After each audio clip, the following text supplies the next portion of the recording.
Actually જો અમે કોડા ગામે આવી ગયા અને બ્રહ્માણી માતાના મંદિરે પણ પહોંચી ગયા છીએ. જો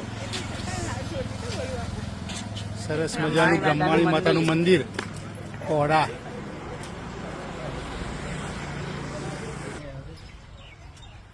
શું કેવું ટીના? આજે પૂનમના દર્શન થયા માતાજીના, બ્રહ્માણી માતાના, તો પણ મારા ગામમાં. તો આપણે દર્શન કરી લઈએ. મંદિર પણ આવી ગયું બ્રહ્માણી માતાનું. અહીંયા મંદિરની સાથે સાથે વાડી પણ છે સરસ મજાની. ઘણી વિશાળ જગ્યા છે.